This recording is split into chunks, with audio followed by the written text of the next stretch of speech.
pada malam hari ini. Setiap kuasa-kuasa lain yang bukan berasal dari Tuhan, kami singkirkan semua di dalam nama Tuhan Yesus Kristus. Dan kami undang Roh Kudus bekerja di tempat ini sepenuhnya untuk memenuhi hidup kami, memulihkan kami, membebaskan kami, menyembuhkan kami yang terluka di dalam nama Tuhan Yesus Kristus. Kami percaya kami baru saja merayakan Paskah, kuasa kebangkitan-Mu yang membangkitkan iman kami, sehingga iman, kepercayaan dan keyakinan kami kepadamu tidak sia-sia, karena kami yakin bahwa Tuhan penolong kami yang tidak pernah meninggalkan perbuatan-Mu di dalam hidup kami. Terima kasih Tuhan Yesus. Kami rindu diberkati Tuhan. Kami rindu mendengarkan suara-Mu. Roh Kudus, ambil alih semua Roh Kudus. Biar Engkau yang berbicara melalui hamba-Mu ini Bapa, sehingga setiap perkataan-Mu itu berikan kekuatan baru kepada kami, agar kami menjadi anak-anak Tuhan yang tetap kuat dan teguh dan tidak akan tergoyahkan. Terima kasih Bapa. Terpujilah Tuhan kekal selama-lamanya. Di dalam nama Yesus Kristus yang percaya dan diberkati Tuhan. Sama-sama katakan, beri kemuliaan bagi Tuhan Yesus Kristus raja di atas segala raja. Haleluya. Silakan duduk. Salam. Ya, kami ucapkan selamat Paskah. Ya, Tuhan Yesus memberkati. Baru-baru ini mungkin saudara sibuk merayakan Paskah ya. Apa yang saudara dapatkan tentang Paskah? Apa berkat Paskah buat saudara? Hah? Pembebasan. Apalagi? Ya? Kekuatan. Apalagi? Hidup kekal. Atau ibadah padang ya kan? Jadi tradisi kan, Paskah ibadah padang ya. Out of the box ya. Keluar dari kebiasaan ya. Biasanya di dalam gereja ada satu gereja mungkin bisa memasukkan gerejanya ya pergi keluar untuk berfellowship di padang belantara ya, seperti yang biasa dibahasakan oleh Tuhan Yesus Kristus. Karena Yesus jarang banget ya mereka adakan artinya acara-acara di dalam rumah-rumah ibadah ya kan, banyak ibadah hanya untuk misalnya berdoa, habis itu dia pergi pelayanan, memberitakan Injil, kemudian melayani orang-orang susah, menyembuhkan yang sakit, dan tidak pernah berhenti. Dia selalu misi kemanapun dia pergi. Tapi hebatnya Yesus juga, selain dia pelayanan rohani, dia juga memikirkan tentang healing ya, refreshing. Makanya dia kadang-kadang berada di tepi danau Galilea untuk menikmati pemandangan, untuk melihat keindahan alam ya kan. Karena Yesus kata bahwa harus ada mungkin balance ya, artinya antara jasmani dan rohani. Karena dia pernah mengalami lelah, dan dia juga pernah tertidur, dia ngantuk, penat, dan dia juga pernah sakit juga ya kan, karena kelelahan. Artinya begini, saya mau katakan bahwa dari sisi manusianya dia mengalami kelemahan seperti saya dan saudara ya. Tapi dari sisi ketuhanannya dia Allah yang sempurna. Dia juga manusia yang sempurna karena dia tidak pernah jatuh ke dalam dosa, dan dia tidak pernah jatuh ke dalam pencobaan, meskipun pernah dicobai oleh iblis ya, dibawa ke pada gurun ya kan, diuji oleh iblis ya kan, untuk ditawarin apa? Tahta, ditawarin makanan, ditawarin kedudukan, tapi satu pun tidak bisa menguncangkan keimanan Yesus kepada Bapaknya ya. Karena dia diutus oleh Bapaknya untuk taat, bahkan sampai mati di atas kayu salib dia harus taat ya. Bukti ketaatannya, dia tidak pernah komplain dengan kondisinya, dengan keadaannya, meskipun dia harus dicaci maki, dia harus dikucilkan, dia harus dicambuk ya kan, terus dipukulin dan dimahkotai duri, bahkan ditusuk ya lambungnya. Pokoknya sudah kata orang Jawa brocal bracel. Tahu nggak brocal bracel? Udah nggak mulus lagi badannya Tuhan Yesus ya. Untung dulu nggak ada skincare ya kan. Kalau ada skincare mungkin akhirnya mungkin Yesus beli skincare ya untuk memulihkan luka-lukanya. Tapi tidak, dia taat sampai mati di atas kayu, karena dia tahu bahwa dia sangat cinta pada saya dan saudara. Ya, pada kita semua, sehingga dia rela meskipun terluka, meskipun dianiaya, dia tidak pernah komplain. Bahkan yang sangat dahsyatnya pada waktu di atas kayu salib, dia berkata sudah selesai. Dan kemudian dia berkata, sebelum katakan sudah selesai, dia katakan ampunilah mereka, karena mereka tidak tahu apa yang mereka lakukan. Bukan. Dari mulut seorang Yesus yang sudah dianiaya oleh musuhnya, yang dianiaya oleh orang-orang Romawi, tentara-tentara Romawi, tapi dia bisa berkata, ampunilah mereka, karena mereka tidak tahu apa yang mereka lakukan. Apakah saudara bisa seperti Yesus? Ketika engkau dianiaya, ketika dikucilkan, ketika engkau dicambuk, ketika engkau diinjak-injak harga dirimu, bisakah engkau mengampuni orang-orang yang melukai hatimu seperti yang Yesus lakukan di atas kayu salib? Kalau saudara belum bisa melakukan seperti itu, berarti saudara belum mengerti apa makna kayu salib, apa makna Paskah, apa makna kebangkitan. Kalau saudara belum sejauh itu, saudara perlu banyak proses. Kalau saudara diproses bersama Tuhan dengan hal yang sama, berarti kalian belum lulus dalam satu hal.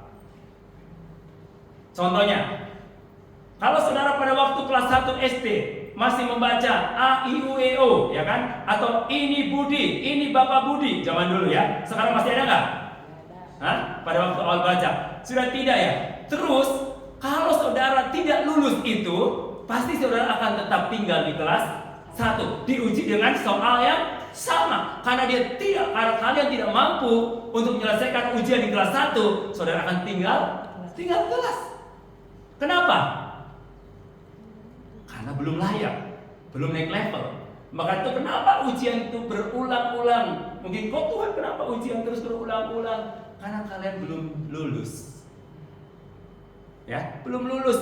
Makanya misalkan kalian ada masalah, menghindar. Siapa tahu di sini orangnya baik-baik, ternyata lebih jahat, ya kan? Pindah lagi, menghindar. Siapa tahu di sini lebih rohani, ternyata lebih buruk lagi, ya kan? Pindah lagi ke sini, kok nggak ada yang sempurna? Sampai kapanpun saudara tidak akan mendapatkannya. Tuhan izinkan itu terjadi biar kamu bisa lulus. Sebelum kau lulus, kemana pun kau pergi, kau akan diperhadapkan dengan hal yang sama, ya. Nah, ketika kau sudah lulus, Yesus akan uji lagi, izinkan ujian itu naik level lagi, tingkat 2, level 2, level up, ya kan? Nah, kalian mau di TK terus, atau kelas 1 terus, atau mau level up? Yes. Pelajaran SMA sama mahasiswa beda nggak? Beda banget. Kalau waktu SMP ya kan menghafal terus, kalau sudah mahasiswa, ya kan? Nggak hafalan terus, logika, bagaimana solusinya, ya kan? Cari jalan keluarnya, diperhadapkan dengan masalah ini bagaimana? Ya, solusinya. Nah, kalau kalian belum lulus, akhirnya mendapat apa? D atau fail, ya kan? Nah, kalian ulang nggak? Ulang lagi, diuji lagi, karena belum sanggup kalian untuk naik level. Demikian juga iman kita. Ketika kita belum bisa seperti Yesus di atas kayu salib, ketika saudara dihina, dicaci maki, tapi saudara belum bisa mengampuni orang-orang di sekelilingmu, berarti engkau akan mengalami ujian yang sama, karena engkau belum naik level. Siapa yang mau naik level hari ini? Amin. Yes, ya. Saya percaya saudaraku, ketika engkau naik level, orang-orang naik level, pasti orang-orang dia bisa menerima dalam segala keadaan. Ya, pasti dia bisa menerima.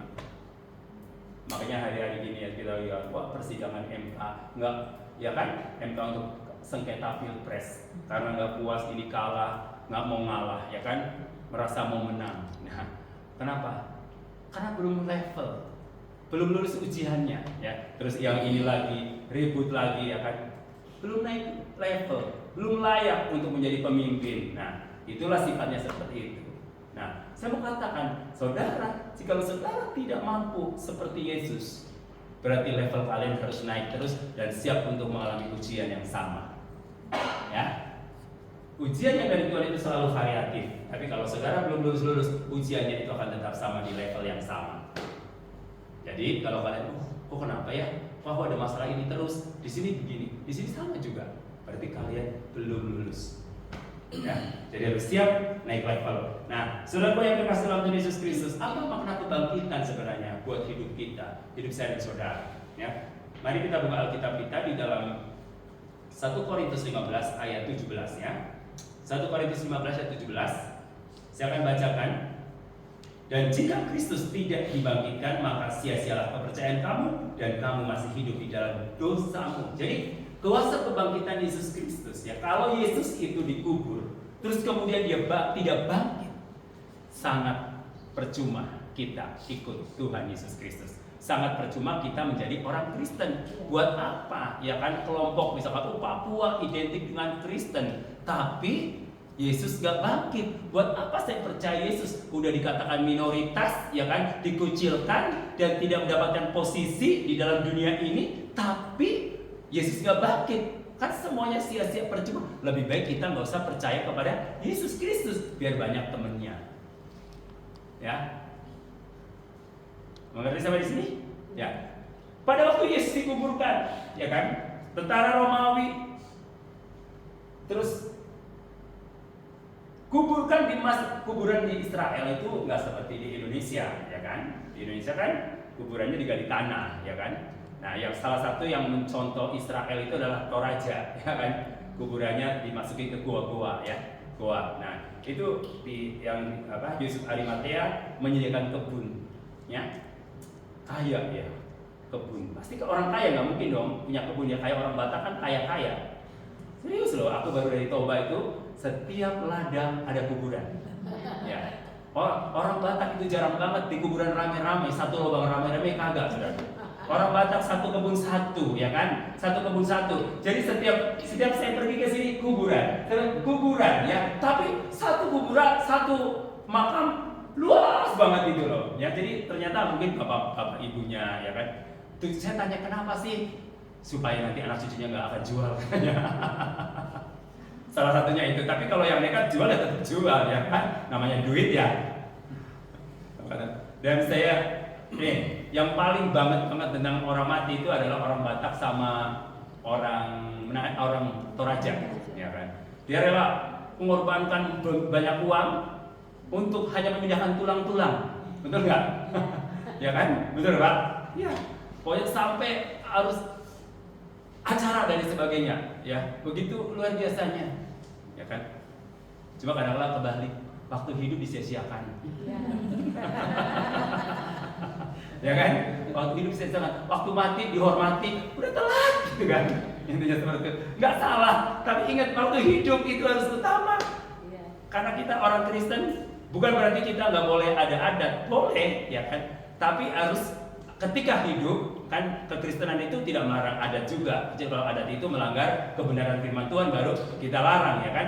Sejauh ini nggak melanggar firman Tuhan, kita nggak masalah dengan adat. Tapi ingat bahwa orang mati itu udah nggak ada hubungan dengan kita, ya. Nah, justru yang waktu masih hidup kita harus rela lakukan apa aja untuk orang tua kita, karena orang tua kita itu wakilnya Tuhan. Ya, bahkan kita kadang-kadang kalah loh sama orang-orang yang non Kristen, ya kan, menghargai orang tua itu begitu luar biasa, karena orang tua itu adalah benar-benar segala-galanya.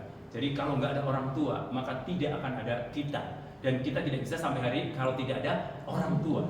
Ya, jadi apapun kita lakukan untuk orang tua. Makanya kalau ada orang tua pinjam uang ke kita, aduh kok orang tua pinjam uang ke kita, ya kan? Sesuatu yang aneh. Kalau kita ada, kita kasih, ya, nggak usah dipinjemin orang tua. Dan orang tua juga adalah dia misalkan dikasih sama kita, dikasih ke cucunya lagi, betul nggak? Nah itulah orang tua. Makanya itu kita belajar menghargai orang tua. Dari dulu saya belajar untuk menghargai orang tua. Dari gaji kecil saya tetap kirim untuk orang tua saya. Ya, dari gaji kecil dan sampai ibu saya meninggal, saya tetap mengirim uang. Walaupun misalkan uang kita nggak punya banyak, tetap harus transfer, harus kirim. Kenapa? Dulu dia udah rawat kita bertahun-tahun sampai hari ini saya besar. Ya, kalau kita ada berkat, nggak ada berkat pun kita harus berusaha ada. Makanya sangat disayangkan ketika kita udah dewasa, udah bekerja, masih minta uang sama orang tua. Justru kita yang harus blessing untuk orang tua kita. Ya, sudah waktunya orang kita menikmati, dan saya percaya berkat itu akan turun ketika kita menghargai orang tua kita. Ya, nah itu anak-anak muda. Ketika kita sudah bekerja, belajar, jangan minta sama orang tua, apalagi nunggu warisan. Ya, ingat, jangan nunggu warisan orang tua. Pokoknya kita bekerja untuk menghasilkan karya sendiri. Ya, kalau tidak dapat warisan, jangan marah-marah. Berarti bukan rezeki kita. Bahkan ada orang yang ribut karena warisan, sampai berkelahi, saling membunuh karena warisan, ya. Bahkan rela adiknya membunuh kakaknya, papa mamanya cepat-cepat dibunuh biar warisannya all in ke dia. Ya, kenapa? Udah gelap oleh harta. Kita butuh harta, tapi harta bukanlah segala-galanya. Itu kayak gunung dong prinsipnya. Gunung kenapa nggak beli rumah? Enakan ngontrak biar nggak ada arisan katanya. Terus gunung nyanyi, rumahku ada di dalam surga. Itu kan nanti gunung. Aduh, kalau prinsipnya semua kayak gunung, nggak ada yang punya rumah dong kita ya.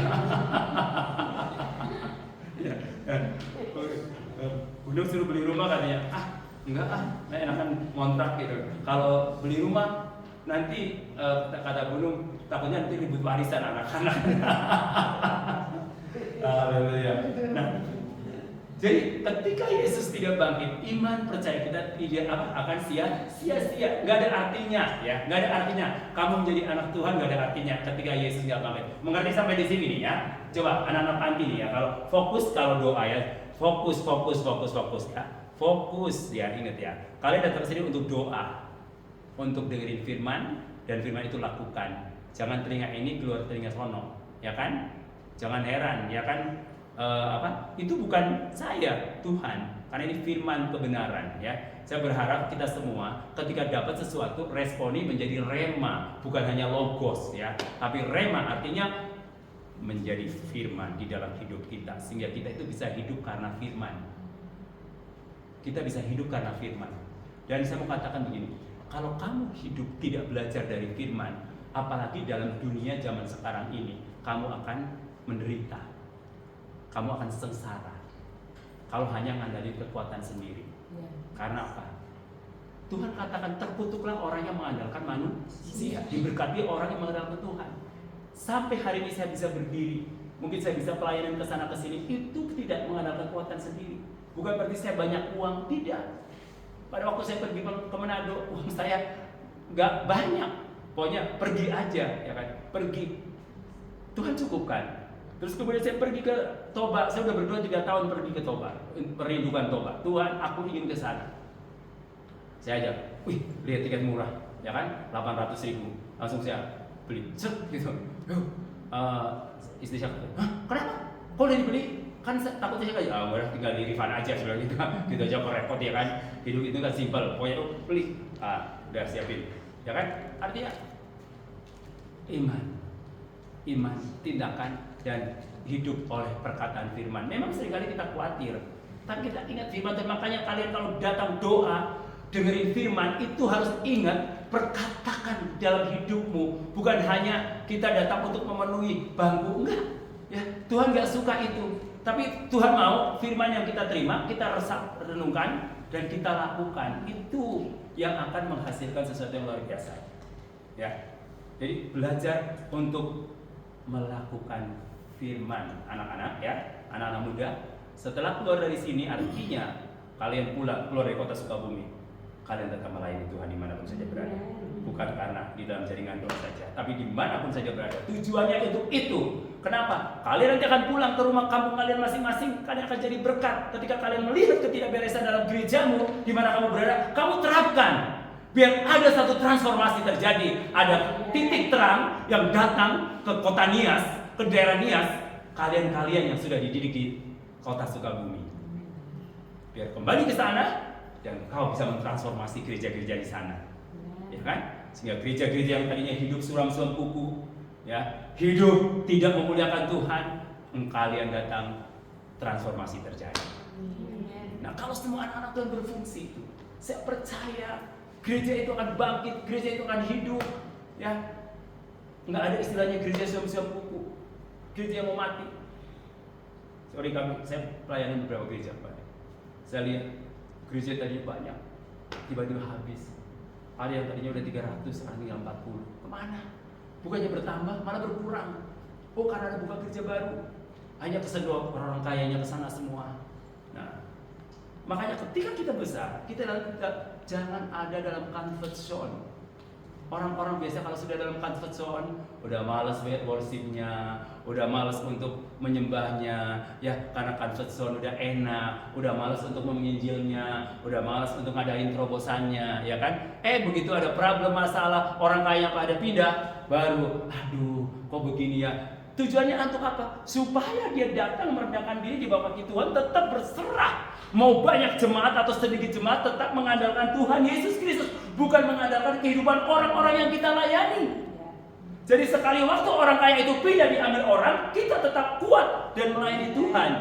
Karena pelayanan tuh pekerjaan Tuhan tidak ditentukan oleh orang kaya, tapi orang-orang yang punya hati.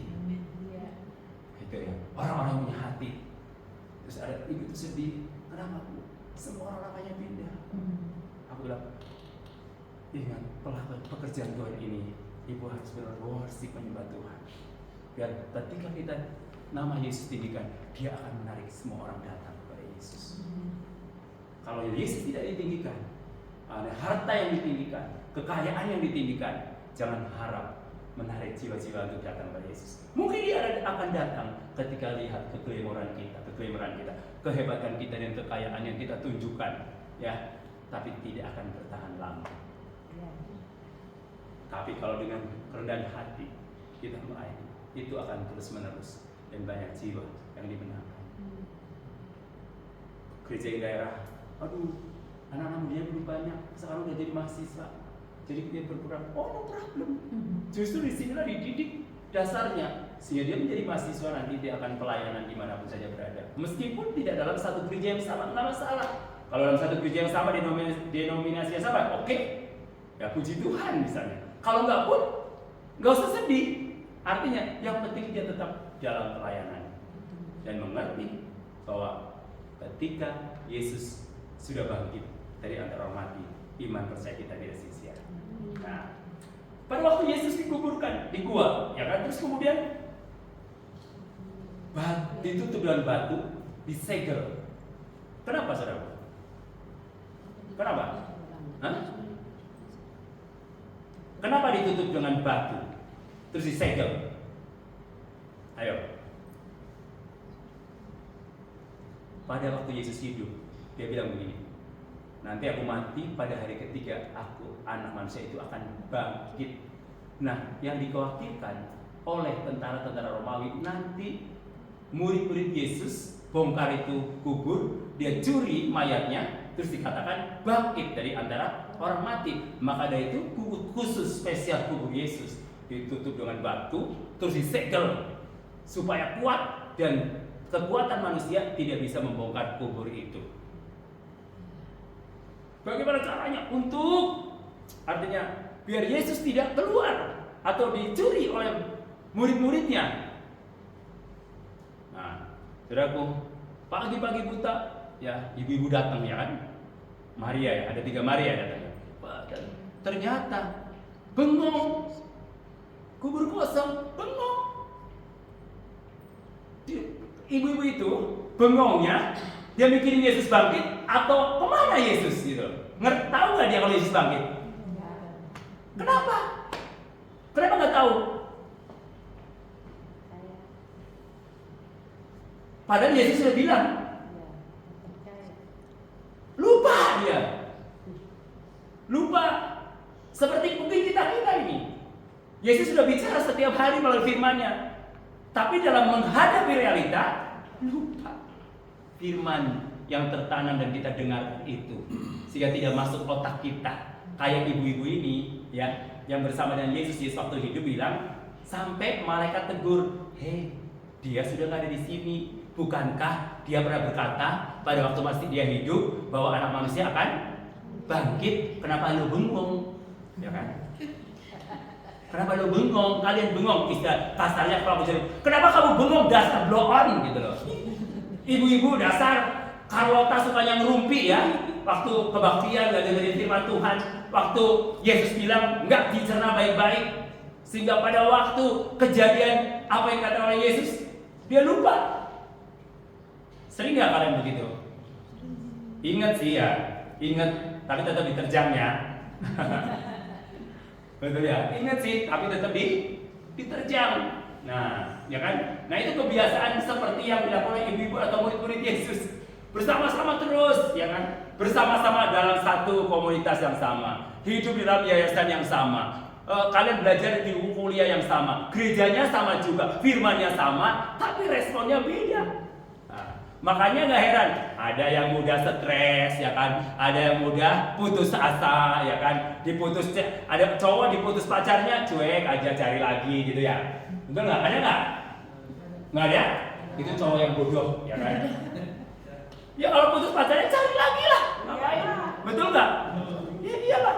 Cewek diputus pacarnya, ada yang stres ngelamun sampai gigi-gigi jari jemil, tiap hari bener-bener kuku, udah langsung terurai rambutnya, ya kan? Kayak tetangga kakak saya tiap hari itu nyapu halaman, bersih-bersih, nebangin pohon, karena stres. Ya, diputus pacarnya. Kalau wanita-wanita, kamu percaya Yesus bangkit? Kalau diputus pacarnya, kamu harus bangkit juga. Ya, betul. Harus cari. Iya, jadi nggak usah stres, nggak usah depresi, nggak usah gigit jari, ya kan? Masih banyak ribuan cowok, ya. Demikian juga cowok-cowok kalau bodoh diputus pacarmu, ya, jangan galau, ngapain galau? Cari lagi, gandeng, foto, posting, story, ya kan? Langsung cewek yang mutusin kita ngelihat, dia udah laku lagi, gua cari lagi juga. Jangan baper langsung, gila gua aja belum, dasar ternyata dia udah selingkuh. Cari lagi gantian, posting, kalau perlu tag, biar panas ya. Emang lu doang yang bisa, gua aja bisa, ya kan? Hidup itu harus simpel, betul? Yesus sudah bangkit, woi.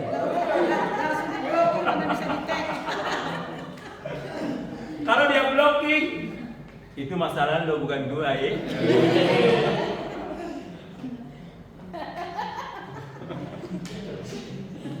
Gunung mah telat ya. Ketawanya belakangan. Oke, ya. Kubur Yesus dengan batu sebesar apapun ya, sampai bisa terbongkar. Itu membuktikan bahwa kuasa kebangkitan Yesus tidak menghalangi maut.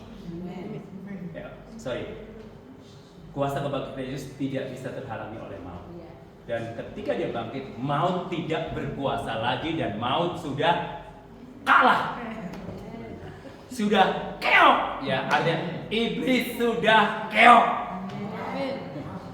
Kayak sekarang ada calon yang presiden yang keok, ya kan? Ya, jadi dia belum move on. Makanya saya pengen ketemu kepada dua calon itu, bisa konseling dari move on. Saya berdoa kapan saya bisa bertemu mereka, aku akan konseling biar move on, ya kan? Nah, saya berharap seperti itu kalian harus move on, ya. Harus move on dengan apapun, karena Yesus sudah bangkit. Bayangin, kuburan segede gaban aja, ya, yang batu segede gaban yang untuk nutupin kubur Yesus itu bisa guling sama kuasa kebangkitannya. Apalagi cuma pacar, ya, cuma cewek atau diputus cowok, kecil, betul? Kecil. Cuma pekerjaan kecil. Betul? Makanya nggak usah khawatir mau lulus dapat pekerjaan atau tidak, nggak usah mikir. Sekarang tugasmu belajar, titik. Nanti begitu lulus, lamar kerjaan sebanyak-banyaknya, semua perusahaan masukin. Pokoknya masukin dalam nama Yesus. Yang diterima itulah yang dikehendaki Tuhan. Amin. Nggak usah takut, pasti bisa. Banyak anak-anak Tuhan, ya, anak-anak rohani saya. Belum ngelamar, belum lulus sudah dapat kerjaan, ya kan? Tidak ada orang yang nganggur. Amin. Yang nganggur adalah orang yang MALA. Nah, itu aja. Loh, S1 kok nganggur? Karena MA titik. Kalau tidak MALS pasti nggak akan nganggur. Misalnya belum dapat kerja apa aja, yang penting dapat. Kerja apa aja, nggak usah malu. Om Roman juga dulu pernah kerja pikul-pikul itu kok, jualan aqua di itu di pasar, cuek aja. Yang penting jualan anggur-anggur naik motor keliling, yang penting orang mau ngomong apa emang gua pikirin. Yang penting cuan masuk. Itu emang kalau kita diem dia mau tolong kita, enggak kan? Karena hidup kita ditentukan oleh perkataan Tuhan dan tindakan kita, bukan orang lain. Orang lain hanya melihat kita, kecuali kalau kita ya. Makanya kalau kalian ada masalah, jangan curhat di sosmed. Ingat, jangan curhat di sosmed, karena Tuhan nggak follow lu. Iya kan? Follow Facebookmu, atau Instagrammu, atau TikTokmu. Curhatlah kepada Tuhan. Curhat kepada Tuhan, Tuhan mau dengerin kita. Apapun masalahmu, firman Tuhan berkata, berserulah kepadaku, aku akan menjawab engkau. Apa yang menjadi kerinduanmu hari ini? Berseru, ya, berseru. Tapi ingat, harus bertindak. Ya, selain berseru bertindak, nanti dia turut bekerja. Mujizat Tuhan itu terjadi ketika kita udah nggak bisa ngapa-ngapain. Kita angkat tangan, Tuhan baru turun tangan. Tetapi kalau kita masih sanggup, Tuhan hanya turut bekerja. Untuk mendatangkan apa? Yes, pinter. Ya, sudah pinter semua kan? Oke. Di dalam ayat 55, 1 Korintus 15 ayat 55. Hai maut, di manakah kemenanganmu? Hai maut, di manakah sengatmu? Sengat maut ialah dosa, dan kuasa dosa ialah hukum Taurat. Kebangkitan Yesus Kristus membuktikan bahwa maut sudah tidak berkuasa lagi. Kuasa maut, kuasa dosa, sengat maut tidak berkuasa lagi. Tahu sengat? Siapa yang pernah disengat tawon? Ada? Yosa, ya. Pada waktu tawon menyengatmu, sengatan tawonmu nempel nggak? Nempel ya. Nah, ketika nempel itu masih ada sengatnya nggak tawon? Masih ada sengatnya nggak tawon itu? Udah nggak ada. Tapi kuasa apa? Kemampuan, kebiasaan untuk nyengat ada nggak? Ada. Tapi ada kuasanya nggak? Nggak ada. Nah, itulah maut. Seperti tawon yang sudah kehilangan sengatnya. Jadi pengen nyengat, tapi nggak bisa, karena udah nggak ada kuasanya. Nah, sama dengan dosa. Dosa itu sudah ditaklukkan oleh kuasa kebangkitan Yesus Kristus. Ya, nggak berkuasa atas hidup kita. Mau nyengat kita nggak akan menghancurkan hidup kita, karena kita sudah pagari dengan kuasa kebangkitan Yesus Kristus. Sehingga dosa itu tidak menguasai hidup kita lagi. Maka itu kita jangan jadi hamba dosa. Mungkin sekali-kali atau sekali kita jatuh dalam dosa, tapi jangan terus berkali-kali dengan dosa yang sama. Itu namanya doyan, ketagihan. Ya kalau, oh Tuhan ampuni saya dosa ini, udah minta ampun lagi, dosanya sama lagi, minta ampun lagi, minta ampun lagi. Itu namanya kebiasaan dan doyan, ya. Nah, jadi kuasa kebangkitan Yesus Kristus, sebesar apapun orang-orang menghalangi, tidak ada yang sanggup. Semua katakan, batu yang besar pun bisa digulingkan, apalagi masalah. Pasti Tuhan sanggup gulingkan, asal kau percaya.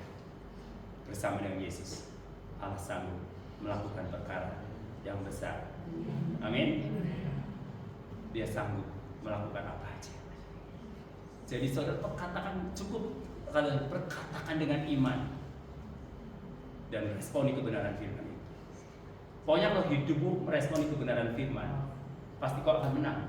Itu pasti, nggak mungkin nggak. Oh bunyinya saya ke gereja, kok hidupku kalah terus. Ke gereja itu nggak jadi jaminan kau akan memperkatakan firman atau melakukan firman. Karena banyak orang pergi ke gereja, habis itu nggak melakukan firman, banyak kan? Tidak jadi jaminan, yang paling penting adalah melakukan. Makanya Alkitab berkata berbahagialah orang yang membaca merenungkan firman Tuhan siang dan malam, dan terlebih berbahagia lagi adalah orang yang melakukan firman Tuhan siang dan malam. Ia seperti pohon yang ditanam di tepi aliran air yang menghasilkan buah pada siang. Jadi kalau kau tidak pernah melakukan firman, jangan berharap kau akan berbuah. Ya tadi seperti ibu-ibu, ya kan? Maria, ya kan? Sudah setiap hari bersama Yesus. Pada waktu kejadian realitanya dia nggak bisa, nggak ngerti, karena lupa. Tapi Maria yang di sini ya, hanya Maria ibu Yesus. Maria, 3 Maria itu Maria Magdalena. Maria kamu nggak Maria Papua nggak ya?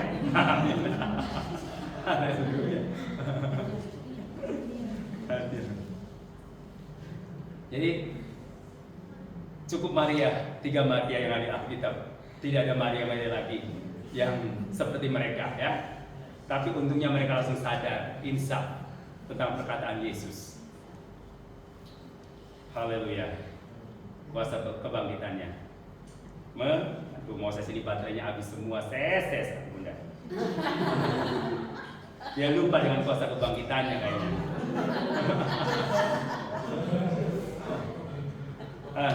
Saudara-saudara, saya percaya kuasa kebangkitan Yesus menaklukkan setiap problem hidup kita. Amin.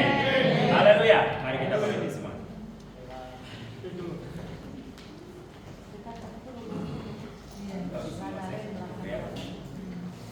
Beli atau bela diganti.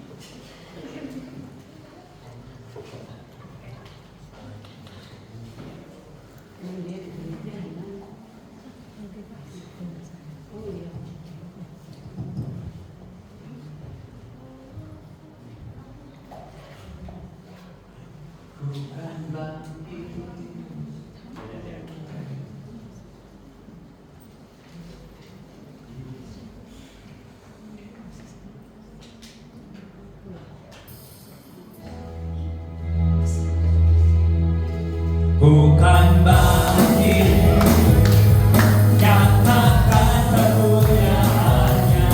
Bukan bangkit, nyatakan kebesarannya.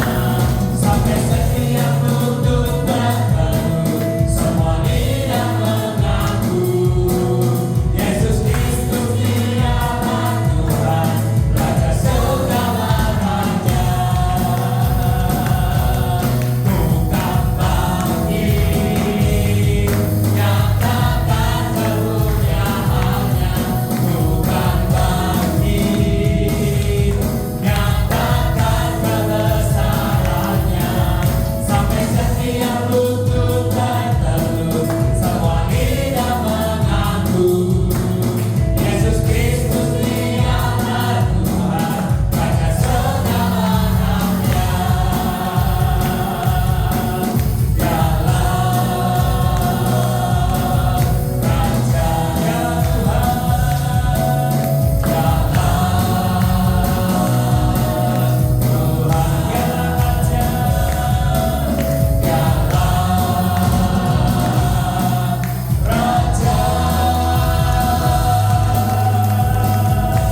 Tuhan, Raja segala raja. Tuhan Yesus Kristus yang telah mati di atas kayu salib, dikuburkan dan bangkit pada hari yang ketiga. Dan kami percaya kalau batu sebesar apapun Tuhan sanggup pulihkan. Dan kami percaya juga sebesar apapun masalah kami tidak akan menghalangi kami untuk bangkit. Terima kasih Tuhan Yesus, kuasa kebangkitan memulihkan hidup kami, membebaskan hidup kami, menyembuhkan yang sakit, memulihkan yang terluka, membebaskan hidup yang terbelenggu.